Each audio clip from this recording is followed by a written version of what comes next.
안녕하세요. 오늘도 사연살롱을 찾아주셔서 감사합니다. 저는 5남매 중 막내 아들과 결혼한 여성이에요. 남들은 남편이 막내라고 하면 시부모 부양할 걱정은 없겠다고들 하는데 저희 부부는 시아버지를 모시고 살고 있어요. 이유야 뭐 있겠어요. 다들 나 몰라라 하니 그렇게 된 거죠. 물론 상황 때문에 아버님을 모시고 사는 것도 있지만 제가 원치 않았다면 굳이 아버님을 모시는 일은 없었을 거예요. 이렇게 얘기하고 나니 제가 대단한 효부인 것처럼 들을지 모르겠지만 사실 제가 남달리 효성이 지극한 며느리는 아니에요. 저도 이기적이고 저 편한 대로 살기를 바라는 평범한 사람이거든요. 그럼에도 불구하고 이런 제가 아버님을 모셔야겠다고 생각하게 된 계기가 있었어요. 그 이야기를 하자면 제가 먼저 살아온 얘기부터 꺼내야겠네요. 형제가 많은 남편과 달리 저는 외동으로 자랐어요.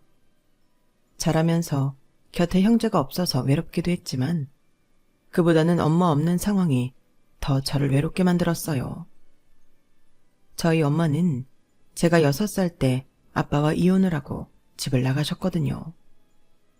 부모님은 함께 사는 동안에도 성격 차이로 많이 다투셨대요. 그래서 언제고 이혼을 하리라는 게 주변 사람들의 공통된 반응이었죠. 대부분의 엄마들이 이혼할 때 자식을 데려가겠다고 소송까지 불사하는 것과 달리 저희 엄마는 처음부터 저를 아빠한테 맡으라고 하셨대요. 어린 제가 엄마의 새로운 출발에 걸림돌이 된다고 생각하셨던 거죠. 그래서 저는 어릴 때부터 아빠와 둘이 살게 되었어요. 어린 딸과 함께 살아가기 위해 직장을 다녀야 했던 아빠는 회사에서 일하는 동안 저를 근처에 사는 고모한테 맡기셨어요. 그래서 제 어린 시절 사진을 보면 온통 고모 집에서 찍은 사진들 뿐이죠. 그렇다고 고모가 자식 없이 사는 분은 아니었어요. 고모한테는 자식이 셋이나 있었거든요. 고모 집에는 언니, 오빠, 그리고 저와 동갑인 사촌들이 있었어요. 그래서 처음엔 아빠가 고모 집에 저를 맡길 생각을 하지도 않으셨어요. 그런데 오히려 고모가 아빠를 설득해 저를 돌봐주시게 된 거예요. 예, 주변에 가족이 없는 것도 아니고 고모인 내가 엎어지면 코 닿을 때 살고 있는데 왜 애를 돈 주고 남한테 맡기니? 그럴 돈 있으면 차라리 나한테 줘. 아무렴 피부치가 낫지. 남이 낫겠니? 우리 집엔 정윤이 또래 사촌들도 있으니 애도 정부치기 훨씬 쉬울 거야. 애 새 키우는 거나 내 키우는 거나 다를 것도 없으니까 아무 걱정 말고 우리 집으로 보내. 아무리 고모가 그렇게 말을 했다고 해도 아빠는 탐탁지가 않았던 모양이에요. 사실 그렇잖아요. 이미 애가 셋이나 되는데 어린 조카까지 돌보는 게 사실 쉬운 일은 아니잖아요. 하지만 고모가 워낙 강경하게 저를 맡아 돌보겠다고 하는 바람에 아빠도 더는 뿌리칠 수만은 없었어요. 게다가 고모 말대로 사촌들 무리에 섞여 자라다 보면 외로움도 덜 탈 것 같아 보였으니까요. 그렇게 저는 아빠가 출근해서 퇴근할 때까지 고모 집에서 지내게 되었어요. 아빠는 어린 나이에 엄마와 떨어져 살게 된 제가 안쓰러워서 외롭지 않게 사촌들 사이에서 뛰어놀라고 고모 댁에 보내신 거겠지만 아빠의 바람과 달리 실상은 전혀 달랐어요. 저는 고모 집에서 사촌들과 함께 지내면서 오히려 더 외로움을 느껴야 했거든요. 아무래도 한 배에서 나고 자란 형제들이라 그런지 자기들끼리는 잘 뭉쳤지만 저는 늘 외부인 취급이었거든요. 저희 아빠가 사주신 간식도 사촌들은 저만 빼고 자기들끼리만 먹었고 놀이를 할 때도 늘 저만 술래를 시키곤 했어요. 고모는 집안 살림을 하면서 애를 넷이나 돌봐야 하니 그런 세세한 상황까지는 알아차리지 못하셨죠. 생각해보면 알고도 방치했는지도 모르겠지만요. 특히 사촌들 중 저와 동갑인 현진이는 저를 얼마나 괴롭혔나 몰라요. 혹시라도 저한테 자기 언니랑 오빠를 뺏길까봐 유별나게 여우짓을 했거든요. 제가 하지도 않은 말도 거짓말로 꾸며 떠벌리고 언니랑 오빠가 저한테 조금만 관심을 보여도 빽빽 울고 난리를 치기 일쑤였어요. 그럴 때마다 고모는 저를 위한답시고 이런 말을 하셨죠. 현진아, 네가 좀 참아. 정윤이는 불쌍한 애잖아. 어린 게 엄마도 없이 지내는 게 얼마나 불쌍하니? 너는 언니도 있고 오빠도 있고 이렇게 엄마도 있잖아. 불쌍한 사람을 보면 도와줄 줄 아는 사람이 돼야 하는 거야. 사실 너무 어릴 때는 고모가 저를 많이 위해주는 걸로 착각을 했는데 머리가 조금씩 크고부터는 고모 말이 과연 나를 위한 거였을까 하는 의구심이 들기 시작했어요. 저는 초등학교 4학년 때까지 방과 후에 고모 집에서 사촌들과 함께 지냈어요. 그 사이 몇 번이나 아빠한테 고모 집에 가기 싫다고 말씀드렸지만 그럴 때마다 고모가 찾아와 저를 설득하곤 하셨죠. 말로는 제가 걱정돼서 집에 혼자 둘 수 없다고 했지만 사실 그게 이유는 아니었어요. 저희 아빠가 매달 고모한테 드리는 돈 때문이라는 걸 저도 알고 있었거든요. 고모는 저희 아빠한테 받는 돈으로 생활비를 충당하셨어요. 사촌 언니 피아노 학원비도 그 돈으로 내고 식비도 그 돈에서 충당하고 있다는 걸 저도 알고 있었거든요. 그걸 알게 된 건 제가 초등학교 2학년 때였어요. 고모랑 고모부가 돈 얘기하는 걸 들어버렸거든요. 아마 고모랑 고모부는 제가 잠들어 있는 줄 아셨을 거예요. 그러니 서슴지 않고 그런 말들을 쏟아내셨을 테죠. 아니, 무슨 돈이 필요하다고 그래? 처남이 지훈이 봐준다고 매달 돈 주잖아. 현지 피아노 학원비랑 우리 집 생활비, 애들 학습지비까지 그걸로 충당하는 거 아니었어? 아이고, 당신은 물가 오르는 건 생각 안 해? 그리고 한창 자랄 때라 그런가 정윤이 저기 집에도 얼마나 먹나 몰라. 삐쩍 마른 게 이젠 밥 한 공기를 다 먹는다니까. 엊그제는 우리 애들 먹일 간식 숨겨놓은 것도 귀신같이 찾아내선 달라고 그러더라니까. 성훈이한테 돈을 더 달라고 하든지 해야지 원. 남는 게 하나도 없어. 우리 뭐 흙 퍼다가 지 키워주는 줄 아나? 평소 고모가 입버릇처럼 살찐다고 타박하며 못 먹게 하던 게 나를 위한 게 아니라 식비 나가는 게 아까워 그랬다는 걸 알게 된 이후로는 고모 집에서는 밥도 잘 안 먹고 간식도 일절 입에 안 댔어요. 그리곤 집에 돌아와 아빠한테 치킨이며 피자 같은 걸 사달라고 해서 먹곤 했죠. 그런 제가 의아했던 아빠는 껄껄 웃으시며 그러시더라고요. 우리 정윤이가 키가 크려고 그러나? 잘 먹네. 그래, 많이 먹어야 쑥쑥 자라지. 뭐 더 먹고 싶은 건 없어? 아빠, 그것보다 나 고모 집에 안 가면 안 돼? 고모 집에 가기 싫어. 고모가 나 밥 많이 먹는다고 맨날 뭐라고 한단 말이야. 나 그냥 집에 있을래. 아니면 학원에 다니면 되잖아. 아빠, 나 고모 집에 안 가고 싶어. 이 말은 고모 귀에까지 들어가게 됐고 하루는 고모가 제게 그러더라고요. 이래서 검은 머리 짐승은 거두는 게 아니라고 하는가 보다. 내가 너를 얼마나 애지중지 키웠는데 살찔까봐 밥 좀 적게 먹으라고 했다고 네 아빠한테 날 그런 식으로 말하니? 얘따 다 처먹어라. 네 좋아하는 밥 고봉으로 펐으니까. 고모는 마치 시위라도 하듯 제 밥만 산더미처럼 쌓아서 주셨어요. 그러면서 밥알 한 톨이라도 남기면 가만 안 둔다고 엄포를 놓더라고요. 그날 고모 집에서 그 많은 밥을 꾸역꾸역 먹은 저는 결국 급체를 했고 새벽녘에 응급실에 가야만 했어요. 그 일을 계기로 저는 더 이상 고모 집에 가지 않게 되었어요. 당연히 아빠가 고모 집에 들이던 제 돌봄비도 끊기게 되었고요. 그러자 고모는 저희 집의 발길을 뚝 끊고 길에서 저랑 마주쳐도 못 본 채 지나가시더라고요. 사촌들도 학교에서 마주치면 저를 째려보거나 욕을 하기 일쑤였죠. 그래도 고모 집에서 눈칫밥 먹고 사는 것보다는 훨씬 낫다 싶었어요. 고모 집에 안 가게 된 이후로 저는 학원을 하나 더 다니게 되었어요. 집 앞에 있는 화실이었는데 중고등학생 언니 오빠들이 주로 다니는 곳이었어요. 초등학생은 저뿐이었지만 그래서 언니 오빠들이 많이 귀여워해 주었죠.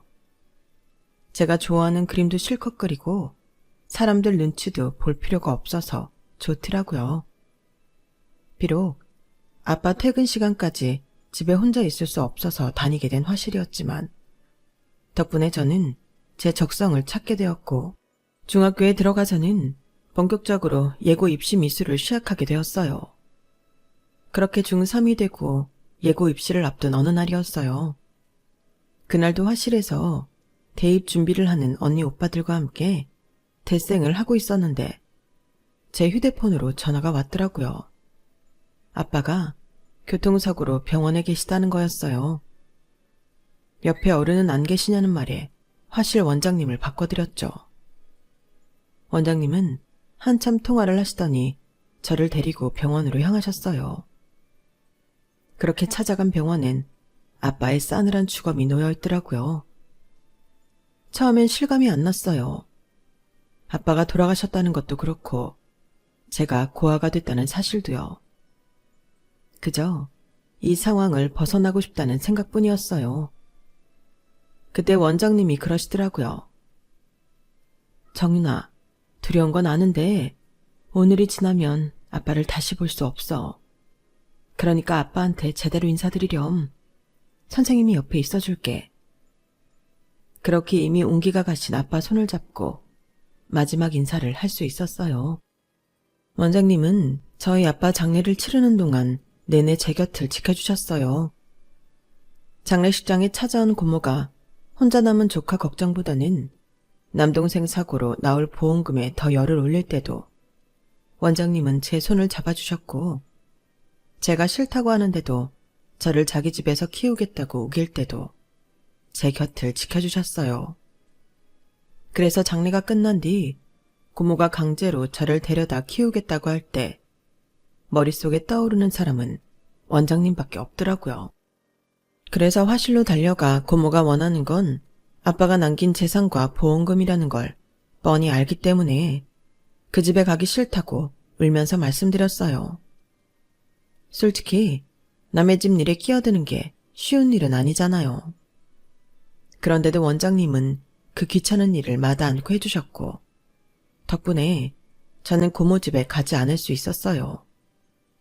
화실 원장의 보호를 받으면서요. 사실 여기에는 꽤 복잡한 일이 있었는데 간단하게 정리하자면 이랬어요. 서류상 제가 고아는 아니었잖아요. 어쨌거나 엄마가 살아계셨으니까요. 하지만 엄마는 이미 재혼을 해서 아이까지 낳고 사는 처지라 저를 맡아줄 수는 없었어요. 제가 정윤이를 낳은 건 맞지만 얘 아빠랑 헤어진 지도 한참 됐고 난 이미 가정도 있는 사람이에요. 지금 남편은 나한테 딸이 있었다는 것도 모른다고요. 난 정윤이 못 맡으니까 그렇게 아세요. 정윤이 너도 나한테 정 없잖아. 이제 와서 엄마랑 살겠다고 온 게 난 정말 이해가 안 간다? 그러자 원장님이 입술을 부르르 떨며 말했어요. 정윤이 어머니, 뭔가 착각하시는 모양인데 정윤이가 어머님이랑 살겠다고 온 거 아니에요. 정윤이는 저랑 살 거예요. 우리가 오늘 어머님을 뵙자고 한 건 제가 정윤이 후견인이 되는 걸 허락해달라고 부탁드리러 온 거라고요. 말씀하시는 걸 들어보니 오길 잘한 것 같네요. 적어도 어머님이 친권을 앞세워 정윤이를 데려가실 일은 없는 것 같으니까요. 그제 엄마는 얼굴에 화색이 돌더라고요. 그리고 이전과는 달리 유순하게 원장님을 제 후견인으로 지정하는 걸 동의해 주셨어요. 엄마를 만나고 돌아오는 길에 원장님은 제 눈치를 살피셨어요. 아마도 제가 상처를 받지 않았을까 걱정을 하셨던 것 같은데 저는 전혀 그러지 않았어요. 이렇게라도 엄마랑 확실히 마음 정리를 할 수 있어서 다행이라고 생각했으니까요. 저 역시 나를 버리고 떠난 엄마와 함께 살 생각은 없었거든요. 다만 마음 깊은 곳에 미련이 조금 남아 있었는데 그걸 엄마 손으로 끊어준 거였죠. 덕분에 저는 내가 고아라는 사실을 순순히 받아들일 수 있었어요. 제 후견인이 되어준 원장님은 아직 미혼이라서 부모님과 함께 살고 있었어요. 처음엔 저를 데리고 원장님 본가로 들어갈까도 생각하셨는데 그러면 제가 불편할 거라고 원장님이 거처를 저희 집으로 옮겨와 저와 함께 살게 되었죠. 다행히 저희 집이 화실 앞에 있어서 이동 시간도 안 걸리고 좋다고 하시며 저를 안심시켜 주시면서요. 예고 입시를 놓친 저는 3년간 화실을 다니며 미대에 진학하게 되었어요. 제가 성인이 되자 그제야 원장님은 그동안 저 때문에 미뤄두었던 결혼을 하셨고요. 지금도 그때 인연으로 원장님과는 자주 만나고 있어요. 제게는 제2의 부모 같은 분이니까 어버이날마다 찾아가 장난처럼 엄마라고 부르기도 하는데요. 그럴 때마다 원장님은 질색을 하세요. 얘, 내가 나이가 몇인데 너처럼 큰딸이 있다는 거니? 징그러워 얘. 너나 나나 같이 늙어가는 처진데 엄마는 무슨. 그냥 이모라고 해. 제 이모를 자청한 원장님은 제 결혼식 때 혼조석에 앉아주셨어요. 그래놓고도 곧 죽어도 엄마는 아니라고 질색을 하시죠. 평탄치 않은 유년 시절을 보내며 많이 외롭게 자란 저였기에 지금의 제 남편을 만난 건지도 몰라요. 남편은 5남매 중 막내라서 늘 북적이며 살아왔고 그래서인지 직장 내에서도 사람들과 잘 융화되는 사람이었거든요. 다른 사람에게 경계심을 가지는 저와는 완전 다른 사람이었죠. 그래서 남편이랑 있으면 편하고 저도 모르게 기대게 됐는지도 몰라요. 남편은 저랑 회사 입사 동기였지만 남편이 재학 중에 군대를 다녀왔기 때문에 저보다는 2살이 많았어요. 꼴랑 2살 차이였지만 그래도 오빠라고 남편은 신입 시절부터 저를 많이 챙겨주었어요. 하도 잘 챙기길래 저는 또 남편이 맏아들이 아닐까 생각했는데 5남매 중 막내라고 해서 깜짝 놀랐다니까요. 그런데 결혼을 하고 보니 남편이 왜 이런 성격을 가지게 됐는지 단번에 알겠더라고요. 형 누나들이 너무 이기적인 인간들이라서 남편이 늘 양보하고 손해보며 살았던 거예요. 다른 집들은 손이 형제가 동생을 돌보기 마련인데 제 시댁은 아니더라고요. 다들 어떻게든 아버님한테 잘 보여서 돈 뜯어가는 일에만 혈안이 되어 있었거든요. 그때만 형이라는 걸 앞세우거나 누나라는 걸 앞세워 동생들 목까지 차지하려고 기를 쓰더라고요. 저희가 결혼할 때도 저희 집안 사정을 두고 한 소리 할 법도 했는데 아무도 뭐라고 안 했어요. 처음엔 사람들이 이런 쪽으론 유한가 보다 했는데 그게 아니더라고요. 그냥 동생 일에 관심이 없었던 거예요. 저야 뭐 다행이었지만 한편으로는 형제들한테 아무런 관심을 받지 못하는 남편이 안 됐다는 생각도 들더라고요. 저야 형제가 없으니 모르지만 있는데도 남남처럼 산다는 건 참 쓸쓸한 일이잖아요. 제가 채를 떠는 고모네 애들만 봐도 자기들끼리는 똘똘 뭉쳐서 저를 괴롭히곤 했는데 제 남편 형제들은 그보다 더한 인간들이다 싶었죠. 저희 시아버님은 8년 전 아내와 사별하고 혼자 지내고 계셨는데 워낙 깐깐하고 깔끔한 분이시라서 남자 혼자 사는 집인데도 먼지 한 톨 없을 정도였어요. 젊은 시절 해외를 돌며 무역업을 하신 덕에 자식들과 함께할 시간은 적었지만 그래도 같은 연배분들에 비해 금전적으로는 많은 걸 이룬 분이셨어요. 퇴직 후에는 구청에서 하는 교육센터에서 서예도 배우시고 에세이 같은 글도 쓰곤 하셨어요. 그런데 그랬던 아버님이 몇 년 전부터 몸이 많이 안 좋아지셔서 바깥 출입도 못 하시고 꼼짝없이 집에서만 지내시게 된 거예요. 가끔 시댁에 찾아가 보면 예전과 달리 선반에 먼지도 쌓여 있고 냉장고 정리도 제대로 안 되어 있더라고요. 그동안 벌어놓은 돈이 꽤 있으셔서 가사 도우미 정도는 쓰실 줄 알았는데 아니었던 모양이더라고요. 출산이다 육아다 저도 집안일에 치여 사느라 자주 찾아뵙지 못한 게 죄송하더라고요. 그래도 아버님이 거동이 불편해지고부터는 남편과 제가 일주일에 한 번은 찾아뵙곤 했는데 아무리 봐도 저희 부부 외에는 자식들이 찾아오는 기미가 안 보이더라고요. 여보, 형님들은 아버님 댁에 안 들리나 봐. 자식이 5인데 돌아가면서 일주일에 하루씩만 찾아뵈도 좀 나을 것 같은데 말이야. 큰아주버님한테 말씀드려서 어떻게 대책 좀 마련해봐. 어떻게 나이 드신 아버님을 혼자 둘 수가 있어. 아마 말해도 안 들을 거야. 형이랑 누나들이 그런 사람들이 아니거든. 안 그래도 일전에 내가 큰형한테 아버지 얘기를 했더니 대뜸 요양원에 보내라고 그러더라고. 아버지는 요양원은 죽어도 안 가시겠다고 그러시고 당신이 힘들더라도 조금만 고생해줘. 내가 도우미 아주머니 알아볼 테니까. 하지만 웬일인지 얼마 뒤 아버님은 요양원으로 들어가시게 되었어요.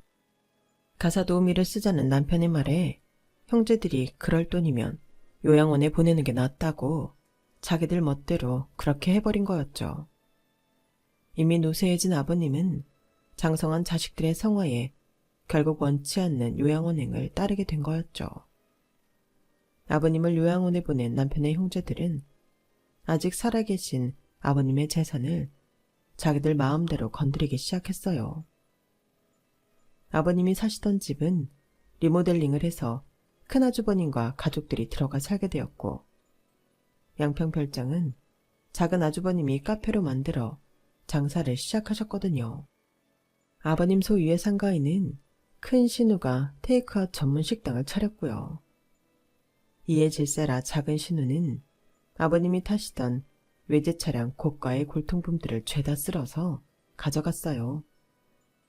마치 참치 해체쇼를 벌이는 것처럼 순식간에 달려들어 알뜰히도 쓸어갔더라고요. 저희 부부는 그 일이 벌어지고 난 후에야 그 사실을 알게 되었죠.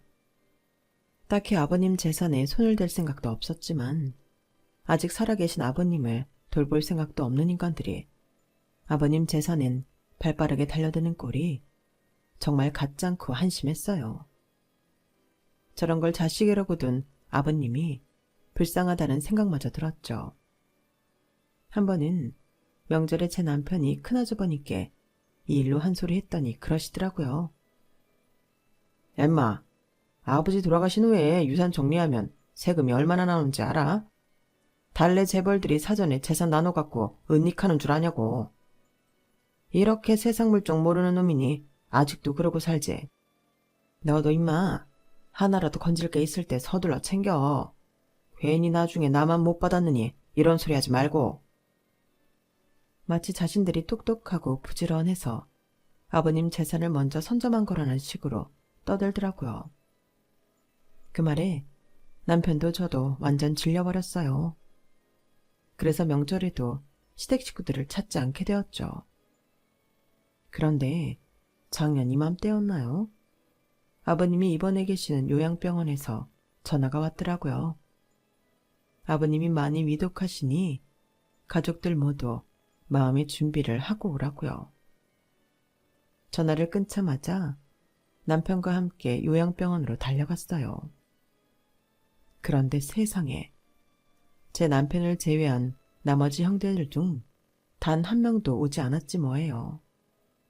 분명히 아버님이 위독하시다고 5 형제 모두한테 연락을 했는데 말이죠.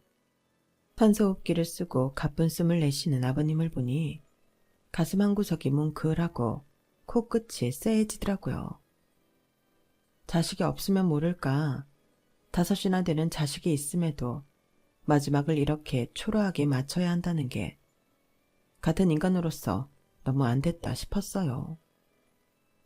그렇다고 저희 아버님이 자식들한테 못하고 사셨던 분도 아니고 맨주먹으로 서울의 상경에 5자식을 대학 공부까지 시키느라 평생을 고생만 하신 분이니까요.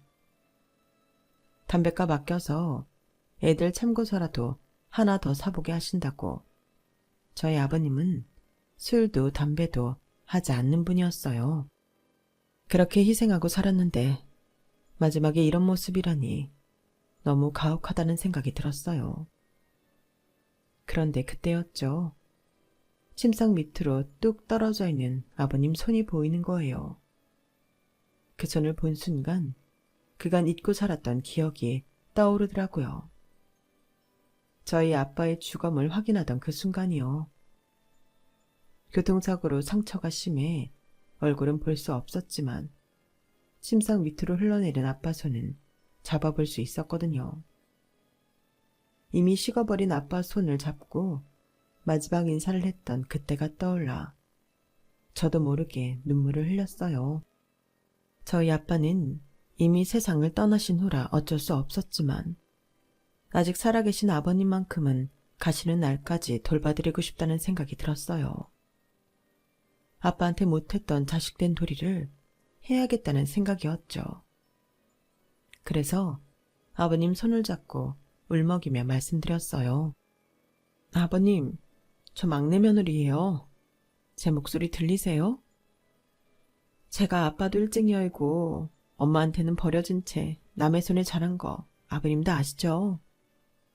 그래서 가슴에 부모에 대한 한이 남아있나 봐요. 저요, 아버님 이렇게 못 보내드려요. 제 아빠한테 못 해드렸던 거 아버님한테라도 해드려야 남은 인생 여한 없이 살 수 있을 것 같아요. 그래서 말인데요. 아버님 가시는 길까지 제가 모실게요. 미안하다는 생각은 하지 마세요. 저 편하자고 하는 일이니까. 그렇게 다짐 아닌 다짐을 한 저는 요양병원에 양해를 구하고 아버님 병상을 지키게 되었어요. 남편은 제게 미안해 그랬는지 그렇게까지 안 해도 된다고 했지만 제 마음이 아버님 곁을 떠나고 싶지 않더라고요. 매일 젖은 수건으로 아버님 얼굴과 몸을 닦아드리고 욕창이 생기지 않도록 좌우로 바꿔놓이고 소변주머니랑 기저귀도 갈면서 내 아빠한테 못했던 마지막 이별을 해나갔어요. 그런데 2, 3일을 못 버틸 거라던 의사의 말과 달리 조금씩 아버님은 상태가 좋아지셨어요. 그랬더니 일주일째 되던 날 큰아주버님이 전화를 하셨더라고요. 아버님은 아직 살아계시냐고요. 그 말을 듣는데 어찌나 열불이 나든지 손윗사람임에도 불구하고 막말을 해버렸지 뭐예요. 아주버님, 그걸 말이라고 하세요? 아직 살아계시냐뇨. 아주버님은 아버님이 빨리 돌아가시길 바라셨던 거예요? 왜요? 아버님 재산 빼먹을 게 더 남아있어서요? 집이고 별장이고 상가까지 다들 헤쳐먹었으면서 아직도 부족해서 이러냐고요. 인겁을 두르고 있다고 다 인간이 아니에요. 멀쩡히 살아있는 자기 부모, 하루빨리 죽길 기다리는 당신 같은 족속들은 인간도 아니라고요. 내가 당신네들 하는 짓거리가 하도 역겨워서라도 우리 아버님 꼭 살려낼 거예요. 그때 돼서 당신들이 무릎 꿇고 아버님 앞에서 비는 꼴 내가 두 눈 똑똑히 뜨고 지켜볼 거라고요. 당신들 지옥불에 떨어지는 꼴 다 지켜볼 거라고. 얼마나 소리를 질렀는지 옆방 간병인들과 간호사들까지 저희 병실로 달려왔더라고요. 그런데도 저는 화가 안 풀려서 전화를 끊고도 한참을 대성통곡을 했어요. 그렇게 아버님 곁을 지킨 지 반년쯤 됐을 거예요. 주변 사람들이 이제 그만하고 돌아가라고들 하더라고요. 자식들도 나 몰라라는 판에 며느리가 무슨 죄가 있어 다 죽어가는 시아버지 간병이냐고요. 사실 저도 그때는 몸도 마음도 많이 지쳐있던 참이었어요. 남편과 교대로 병상을 지키고는 있지만 살림도 하고 애도 키우고 아버님 병수발까지 들려니 몸이 말이 아니게 축이 났거든요. 끝이 안 보이는 간병에 정신적으로도 많이 힘들었고요. 그래서 마음이 해이해진 순간이었는데 그때 기적 같은 일이 벌어진 거예요. 잠결에 누가 제 손을 꼭 잡아주길래 남편이 왔나 했는데 눈을 떠보니 아버님이 침상에 앉아 제 손을 잡고 계시더라고요. 아버님, 정신이 드셨어요? 어떡해. 아버님, 잠깐 기다리세요. 의사 불러올게요. 너무 놀라서 우왕좌왕하던 저는 배를 몇 번이나 눌러댔어요. 산소호흡기를 낀 채 누워만 계시던 아버님이 멀쩡한 사람처럼 앉아서 저를 보시는데 어떻게 안 놀랄 수가 있겠어요. 널스콜을 받고 온 간호사는 아버님의 상태를 보고는 저처럼 놀라더니 당장 의사를 불러왔고 그 길로 대형 병원으로 이송을 해 재검을 하게 됐어요. 모든 수치들이 정상에 가깝게 돌아와 있더라고요. 불과 얼마 전까지 의식도 없이 병상을 지키고 있던 노인이라고 생각하기 어려울 정도로 너무도 건강해서 이건 기적이라고 밖에는 설명이 안 됐어요. 대형 병원에서 며칠 안정을 취한 뒤에 아버님은 퇴원을 하게 되었어요. 그런데 문제가 생긴 거예요. 아버님 댁을 큰아주버님이 무단으로 리모델링해 살고 있었기 때문에 아버님이 가실 곳이 없었던 거죠. 상황이 그렇다니 어쩌겠니? 일단 양평 별장으로 가자. 저기 아버님, 거기는 작은 아주버님께서 카페로 사용하고 있어서 안 될 것 같아요. 그냥 저희 집으로 가시죠. 그 말에 아버님은 손을 부르르 떠시더라고요.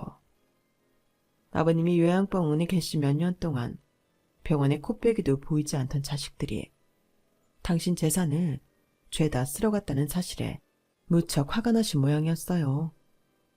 일단 저희 집으로 거처를 옮기신 아버님은 평소 형동생하며 친하게 지내던 변호사를 불러 이런저런 상의를 하셨고 얼마 뒤 저희 집으로 자식들을 불렀어요.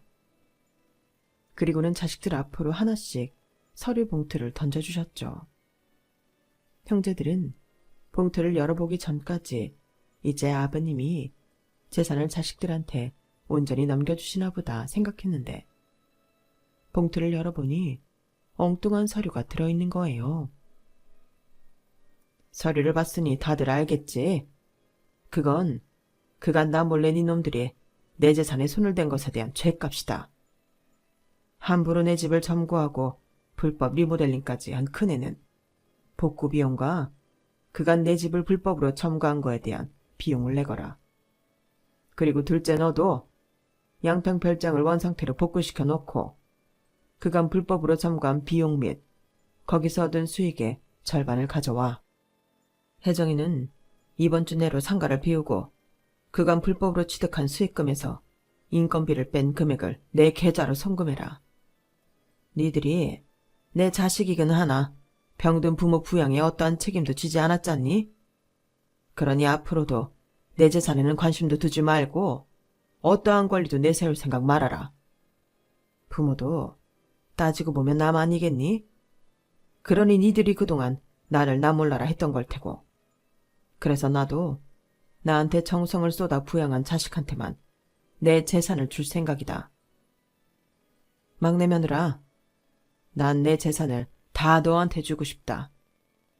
내 자식들을 다 버리고 간 나를 살린 게 너잖니? 혹여라도 나 죽고 나서 저것들이 유산 뺏겠다고 달려들까봐 내가 소송을 진행할 생각이다. 막내 부부를 제외한 나머지 자식놈들은 내 호적에서 팔 생각이거든. 얼마가 들던 시간이 얼마가 걸리건 그것만큼은 꼭 하고 죽을 생각이니까 다들 명심해.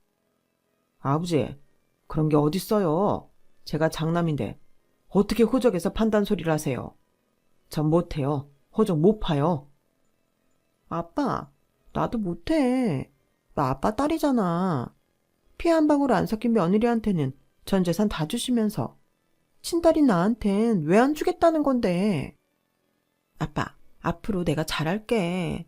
그러니까 이번 일은 없던 걸로 해줘요. 네? 다 필요 없으니 당장 이 집에서 나가.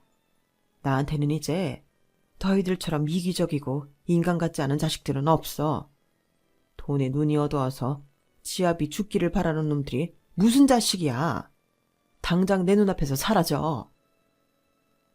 그 말을 들은 남편의 형제들은 하늘이 무너진 것처럼 발광을 해댔지만 아버님은 꿈쩍도 안 하셨어요. 이미 한 번 죽다 살아난 자신은 두려울 것도 없고 아쉬울 것도 없다시며 단호하시더군요. 그렇게 저희 부부는 아버님 댁에서 아버님을 모시고 살게 되었어요. 정확히는 아버님이 저희를 데리고 살아주시는 거지만요. 다시 살아난 아버님은 저희 부부와 제 딸아이를 데리고 그간 못하신 여행도 하시고 비싸고 좋은 먹거리를 사주시거든요. 게다가 저 힘들까봐 도우미 아주머니도 불러서 제가 손에 물 안 묻히고 살게 해주시니 이게 어디 부모 부양이겠어요. 저희가 아버님한테 부양받고 사는 거죠. 고작 반년간의 병수발이 제 인생을 이렇게나 뒤바꿔 놓을 줄 누가 알았겠어요. 그래서 앞으로는 아버님께 더 잘하고 살려고요. 받은 게 있으니 주는 것도 있어야 공평하니까요. 인생은 기브 앤 테이크잖아요. 지금까지 제 사연을 들어주셔서 감사합니다. 가족들과 항상 행복하시기를 진심으로 바라며 건강하세요. 여러분, 사연 댓글에 응원과 현명한 조언 부탁드려요. 좋아요와 구독은 저에게 큰 힘이 됩니다. 오늘도 좋은 일 가득하세요.